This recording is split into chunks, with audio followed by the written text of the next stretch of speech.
Welcome to the Winning in Real Estate podcast with your host and CEO of Aligned Ventures, Arnold Olshanesky. Join us as we speak with real estate pros about their experiences and learn the fundamentals of passive real estate investing. Together, we will unlock the secrets of achieving financial freedom by discussing proven strategies and building passive income through investing in real estate. Here's your host, Arnold Olshanesky. Welcome to the Winning in Real Estate podcast. As always, I'm your host, Arnold Olshanesky, and joining me today is Justin Donald. He was referred to as the Warren Buffett of lifestyle investing by Entrepreneur Magazine. He's also the author of the Wall Street Journal #1 bestseller, The Lifestyle Investor, The 10 Commandments of Cash Flow for Passive Income and Financial Freedom. He empowers individuals to replace their jobs with passive income streams so they can win back their time and achieve true financial freedom. Justin, welcome to the show. Thanks, Arnold. Good to be here. Excited to hang. Yeah, we're glad to have you. First thing, I'm going to jump right to it. There's something that really stood out to me, and I'm very curious personally. I know that by your 37th birthday, you managed to successfully multiply your net worth to over $10 million. In just under 2 years. And then you doubled it again 2 years after that. What's the secret to your success? You know, I think that the secret probably to most people's success, certainly to my success, is the people I've surrounded myself with, the people that I have been intentional about getting into their ecosystem, the people I'm intentional about letting into my ecosystem, and really trying to create, just a space to live and play in that is at, a higher level or playing a higher game than where I am at any given moment. So, I really think it is no coincidence that I'm following a path that's similar to many of the people that I spend time with, right? So I think I'm inspired by and motivated by and like adopt mindsets like those that I spend the most time with. So, yeah, I'd say it's relationships. Absolutely. And it's such a subconscious thing too. Sometimes you don't even notice it, right? When you're just around people, it just seeks into your subconscious, the things they talk about, their point of views, what they care about, where their focus goes. And then all of a sudden you find yourself thinking about the same things and increasing your standards. And couldn't agree with you more. Put yourself in that position and eventually everything else comes down the line. There's something else that I feel like we really share in common. When I was doing a little bit of research, one of the quotes that I kept coming across, and you would talk about this on your LinkedIn and YouTube and various podcasts, and that was, you talked about you got to stop trading time for money. And when I heard you say that, the fact that I've been saying the exact same quote in my mind for the past 5 years or so made me realize that you and I might have had some similar realizations. Remember the moment where that really dawned upon me and really hit home? Do you remember yours? Yeah, I do. I remember being in my office, running a business, a startup business at 10 p.m. on a Friday night when my friends are calling and trying to get me to come meet up with them. They're all about to have a good time at the bars and out for a late night. And I'm still in the office, which I was okay with in that season. But I remember thinking to myself, this is just for a period of time. This is just a season of my life. And I'm okay missing fun things if I'm building something today that in the future helps me gain more fun things. So I looked at it as a time where, hey, I'm okay putting in the hours and the work right now, only so that I'm building it in a way that I don't have to in the future. I don't have to when I have a family.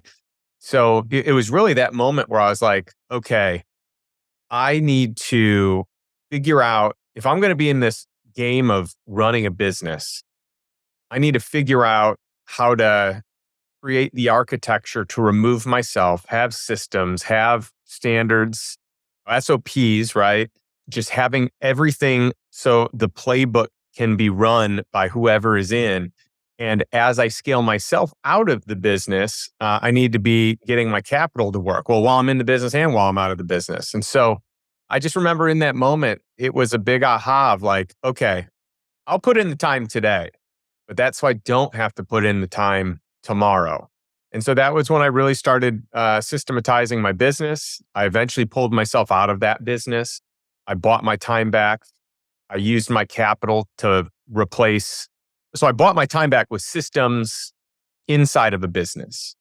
And then I shifted to finding passive income that covered my expenses for true lifestyle freedom. Yeah, that hit home for me in a lot of different ways. It actually reminded me of a quote. Gary Keller says this, and he says, "What is the one thing that I can do today that will make everything tomorrow easier or unnecessary?" So whenever I look at my life and there's so many things going on, it's like, well, what's the one thing I can do to make all of that easier, right? And like you said, right, SOPs, creating protocols, creating checklists, creating workflows. I remember a time in my business, I had 7 positions I needed to hire, and I had like 90 days to do it. We were growing so fast. And I'm like, oh my God, I'm looking at my calendar, I'm getting overwhelmed. And I asked myself that question. And it said, hey, instead of hiring all these people, why don't you hire an internal recruiter? So that's the one thing.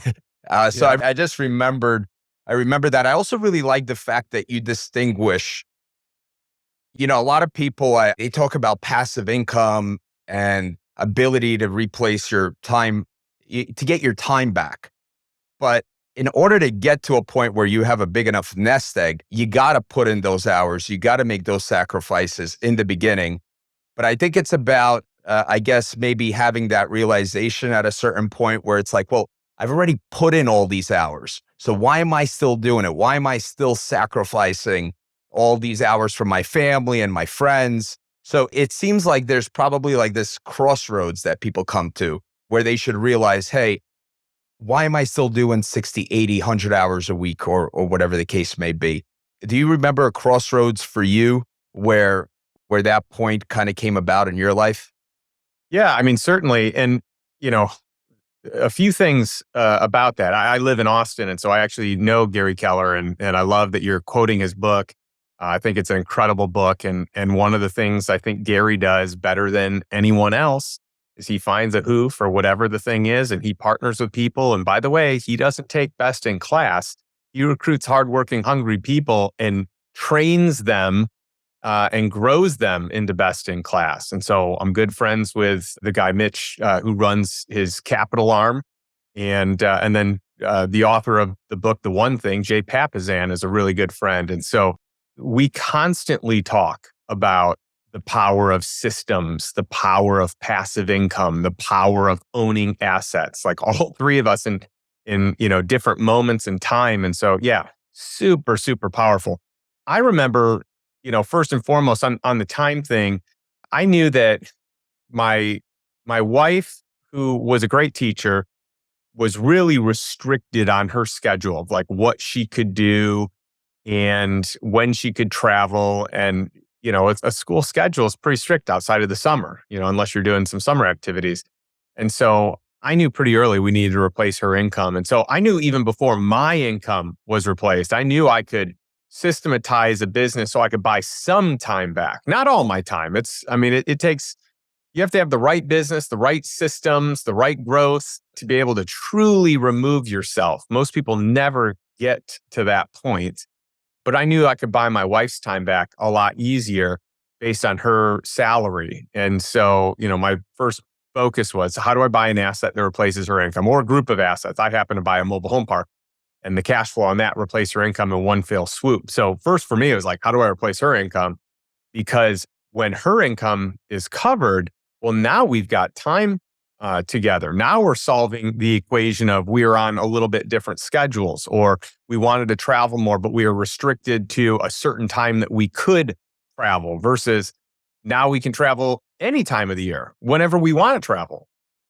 So part of it wasn't even about solving for me. It was solving to allow us more lifestyle together to strengthen our relationship. And so That happened, pretty early on when I noticed we were operating on two different schedules. I wanted to, help her buy her time back. And then I knew I could get to mine at a later point in time. That sounds like a great strategy, especially replacing a school teacher salary. Now you have more time with your wife and family, and obviously more teamwork stuff that you guys can do together and accomplish more for the house. To talk a little bit about the actual how, I'm going to touch a little bit on, you have the 10 commandments, right, that people should follow to stop trading their time for money and to create that passive income. I'm not going to go into all of them, but there are three in particular that stood out to me. And the first one is you talk about finding the invisible deal. What is the invisible deal? What do you consider that to be? And how do you find one? Yeah, great question. And this is one of my favorite commandments, though I love them all for different reasons. But before we even dive into this specific commandment, I think it's really important that people get clear on what their investment criteria is. I think everyone should have an investment criteria. What do I mean by that? What are your goals? What do you want? What do you want life to look like? Instead of being in a reactionary life where you're putting out fires or you're so busy, you're moving to thing to thing to thing, and then, your day's done and you didn't really have time to think proactively. Most people don't create time and space to think, and life just happens. And then before you know it, you're at this point in the year or this point in the month. And there hasn't been time for what I like to say is intentionality, like creating a life on your terms. So the investment criteria to me is a way to help create that by solving for what are the things that you want in your investments? What are the things that you need to solve for financially? And how can you make it an easy no? Most people go into an investment and say, yes, I want to do it, unless I can find reasons why no, I can't do it. I've learned if you do that, you're going to probably make more bad choices than good choices. So I want to go into it and say, no, this isn't a good deal unless I can solve for why it is. And the investment criteria is just a quick filter that's like, okay, for me, cash flow is really important. So that's on my investment criteria. Until I get a certain level of cash flow, that's what I want to invest for. Once I hit a certain level of cash flow, then maybe that investment criteria changes, or that, the overall makeup, right? Then I can say no to a lot of deals that are just private equity or long-term or whatever. So the investment criteria is really important to me. And so my 10 commandments are basically what my investment criteria was early on to create passive income and financial freedom early in life so I could enjoy my time on my terms, right? So invisible deals is just one of those criteria. 2020, 2021, 2022, we just saw a bidding frenzy for everything, for every asset class. So if you saw a deal that was on market, that was listed, that there was competition, there were bidding wars, you're buying an asset that's being bid up. I don't like to buy assets that way. I want to find assets that are off market, that have no competition, that I'm the only bidder and I can get it under value because someone wants to sell quickly or wants to sell specifically to me because we have a relationship. They like maybe what I'm going to bring to the equation. So part of invisible deals is what are the deals that you can create that people didn't even know that they wanted to sell? You kind of help put that into their head and help create an agreement. So there's no competition. But the other part of it is future pacing. What are the things that we're looking for in the future? And more specifically, what are the trends of tomorrow?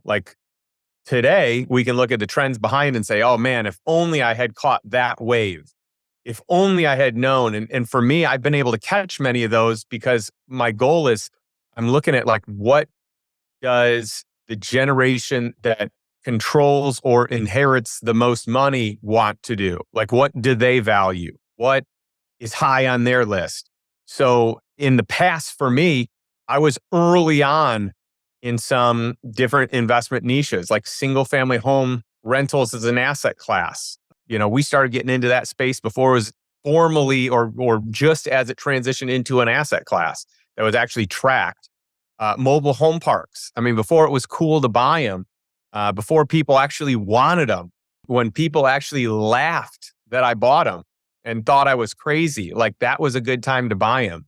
e-commerce, cannabis, hemp, CBD. Like there's a bunch of things that I got into on the earlier side that really paid off because the trend shifted that way. And for tomorrow's trends, it's the millennials. They hold the key because the largest wealth transfer in human history is about to happen over the next 10, 15, 20 years tops, but really over the next 10 to 15 years, where baby boomers are going to be transitioning 76, I've read different studies on it, 76 to $100 trillion. Let's just call it 76 because that was the lowest number I've ever seen in publication. That's the largest wealth transfer in human history. So what do millennials like to do? How do they spend their money? How do they spend their time? And I think we can figure a lot of things out. There's always going to be something, some sort of buzz, some sort of, catchphrase, some sort of something. Like right now, it's artificial intelligence. I started investing in artificial intelligence like 7 years ago, right? Like this to me is for sure going to be one of the waves of the future, but you're going to pay a larger premium today to get into it because now it is in vogue. And so you have, bidding wars and high priced rounds for these companies. That doesn't mean it's a bad investment. Maybe it's just not as good of a deal as you could have gotten. It's not off market. It's not invisible anymore. It was invisible. Now it's very visible. There's a lot of different niches and industries you were an early adopter in. What are some tips that you can give people so they could be early adopters and not go into Bitcoin when it's already at 80,000? Yeah, I mean, certainly. And by the way, the other thing is, let's say something is in the public eye and there is a lot of attention around it. Well, does it still have room to make a big move? So, you said Bitcoin. Well, if you think Bitcoin is at its ceiling, then that may not be a good investment. Like you may not have a lot of room for gain, but you could still see Bitcoin today in its infancy, as I do, where I think there's a lot of room for it to continue to grow, in which case you're still early, maybe not as early as the true early adopters, but there's still a lot of meat on the bone. So for me, like right now, we're in a market where there's a lot of down rounds and there's a lot of companies hurting where you can find some good sales. I mean, I like buying employee secondaries where I can get those at a price that is lower than the last valued round, maybe even than the last couple rounds. And it's still a win for the employee because they're way up from, when they got issued these shares. So that to me makes sense where I could get a discount on a company that is in many cases very profitable. And if I only see that company willing, with the ability to grow, I don't know, let's say I invest in a company at 100 million and it only has the ability to grow to 150 million. Well, there's still some room for return, but that's not as great as if it can grow to 1 billion or 10 billion, right? So now there's a lot of opportunity. You're on the earlier side than the later side. So I like looking at all these things that way. And think about what the legislation is looking at today. I think cannabis still has a lot of room to grow because it's not federally legal. But there are other plant medicine with medicinal purposes that the door can open. Like we're already seeing federal legalization on a lot of things. So like those markets, I'm not saying that this is necessarily a good investment. And some of these might be contradictory to, people's beliefs, right? But I think being clear on where you stand there and saying, hey, this is pretty early for this. This was, brand new. Like I know a lot of people that made great money on the cannabis side of things as it legalized in a bunch of states, but it's still, the minority of states. So there's still plenty of room to grow. No pun intended there. But there's a lot, like technology is just doubling at a really rapid clip. So anything in that space, I mean, I love investing in technology. So those are just a few areas. But again, pay attention to the behaviors of the millennials because that's going to be it. Here's a trend that you will see is that millennials don't drink as much, like alcohol, right? So what for many years has been a mainstay may not be a mainstay. But what are millennials doing? How do they spend recreational time? What are the things that they like to own? Where do they like to live? What are the regions that they want to live in? I mean, I like to look at trends for what states are having mass exodus and what states are having a major influx. I mean, I just watched a documentary on Texas and how it's the 8th largest economy in the world. And the influx of people in many of the markets, to me, like it is reaffirming my position that Texas is a great market to invest in. And this could even be from the standpoint of like mom and pop businesses. Like if you got baby boomers that are retiring, some of them don't even know they can sell their business. Their kids don't want to take it over. So they're either going to sell it or they're just going to close it. In many cases, they're just going to close it. And you can get a great deal and buy it. And you can get a deal of seller finance, no money down. And I know tons of people that are doing that. And I've done similar deals like that. So the opportunities are endless. Absolutely. I think the biggest takeaway that I got from everything that you said is you got to carve out thinking time, quiet thinking time, right? Because when you're always in the hustle bustle, always trying to get a task off your to-do list or whatever the case may be, you don't have that time to sit down and ask some of those questions. Like what are millennials doing? Where are things trending? So kind of, it seems to me, at least my takeaway is to better try to pace for the future, you sometimes have to take a step back and really go into that kind of thinking space in order to be able to see some of these things that other people might not be seeing. That's right. 100%. I mean, I actually got that specific strategy. If you look at my calendar on Fridays, I have sync time for 2 hours. It is a technology-free time. My technology is off.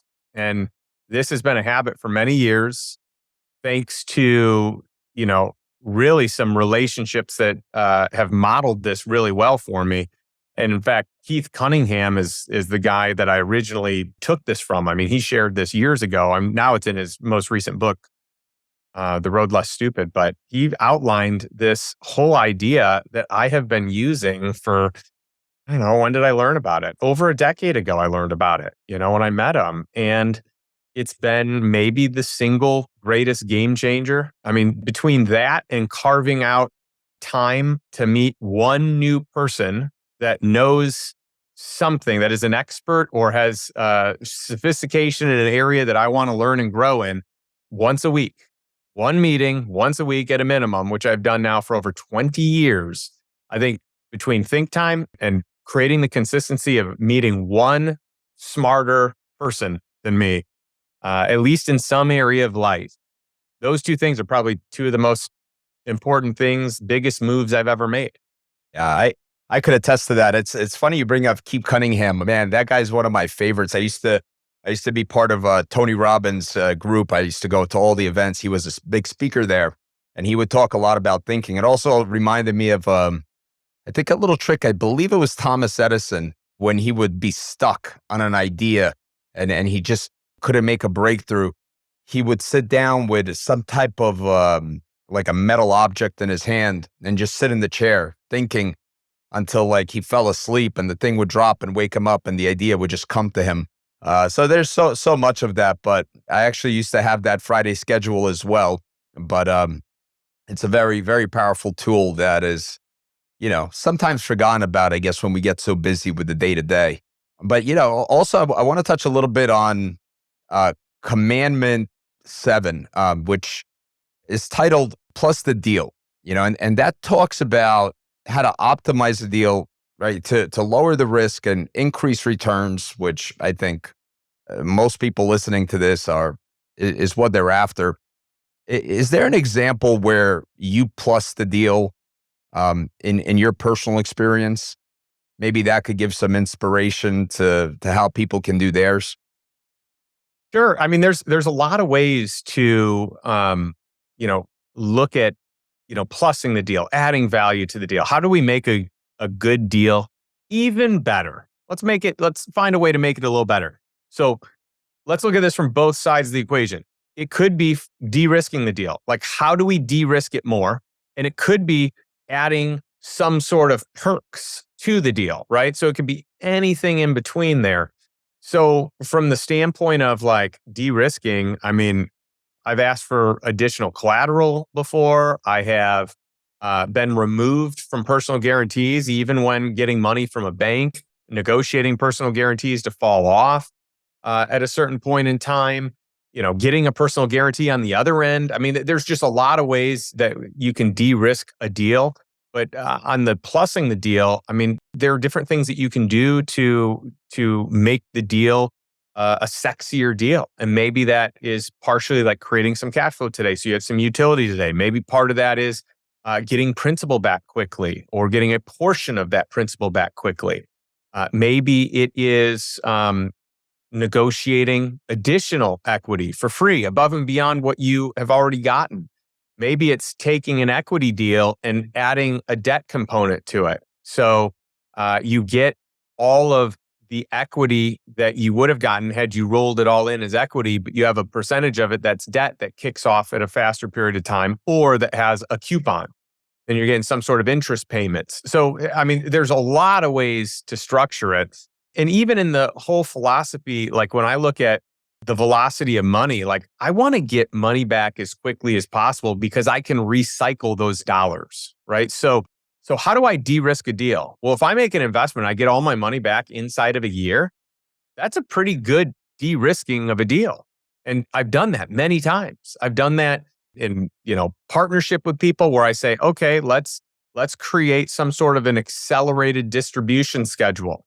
So maybe our partner, I've got a 50-50 partner, but I put in all the money or most of the money. So maybe I set up the operating agreement to say, until my initial $100K or $1 million, whatever amount I put in, until that's paid back, maybe it's a 90-10 split. So I get 90% of all distributions until my initial capital is paid back. Then it reverts to 50-50.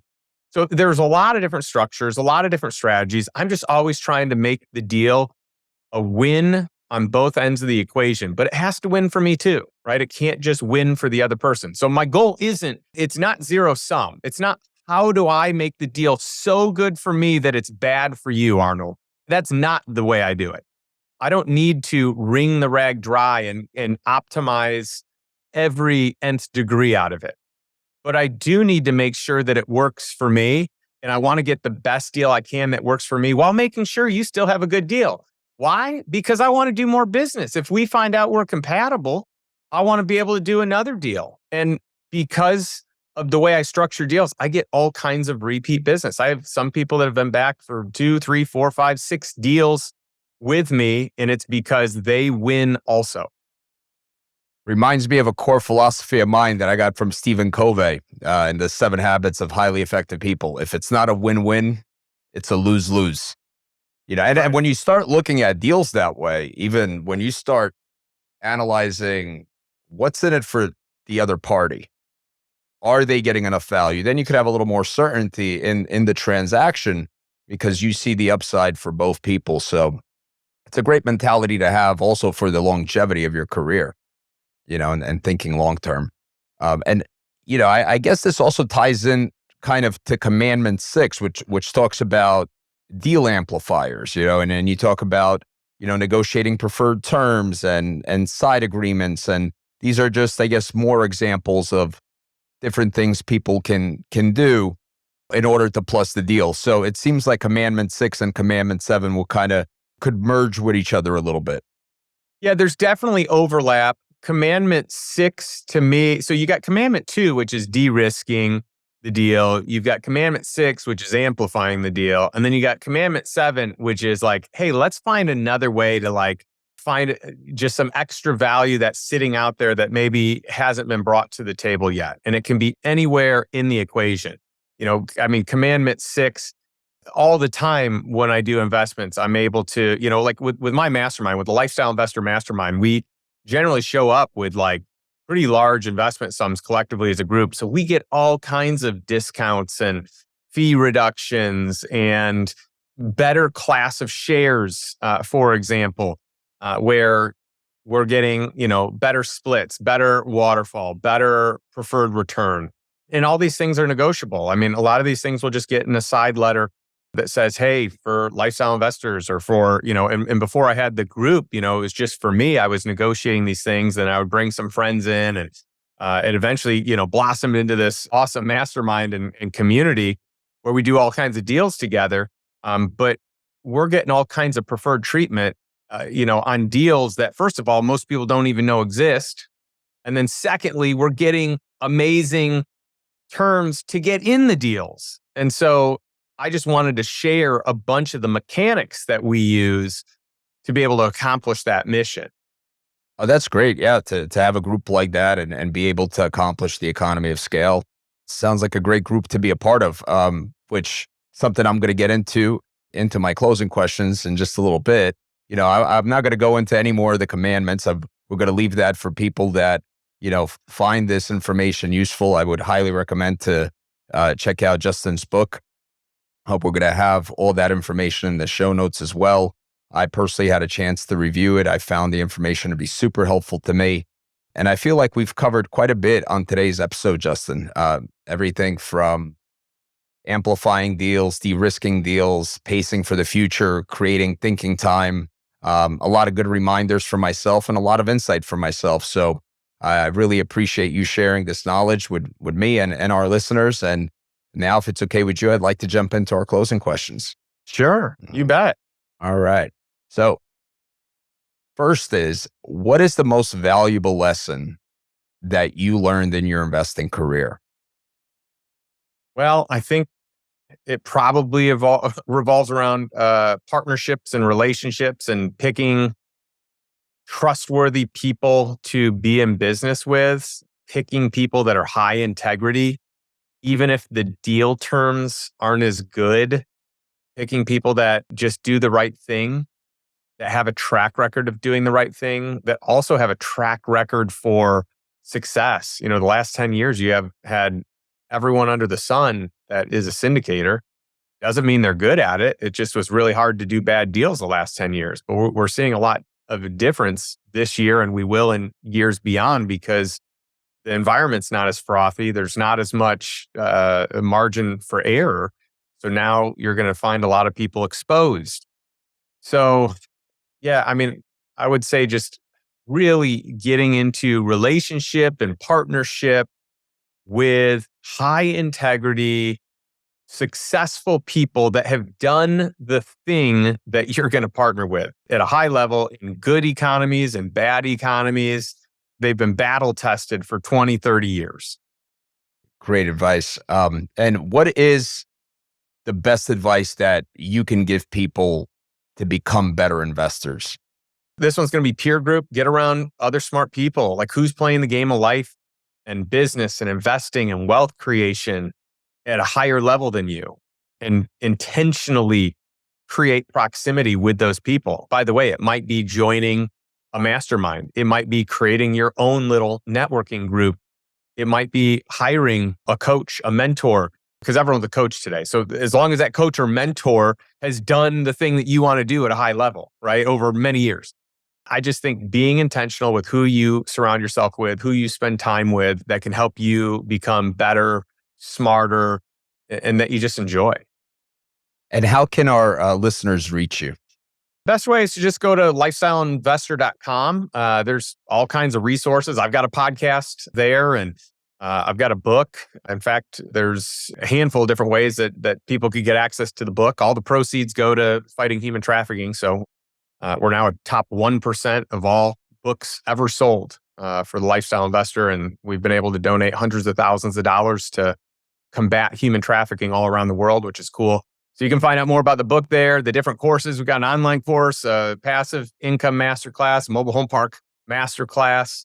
But kind of what we're known for is the Lifestyle Investor Mastermind. And the high net worth group that's really hard to get into. We've got a wait list right now, but it's an incredible group. And what I will say is, for any of your listeners, anyone that wants to kind of figure out how to take the next step, like in my podcast, my closing comment every week is, what's one step you can take today to move towards financial independence and move towards this financial freedom and create a life by design, not by default.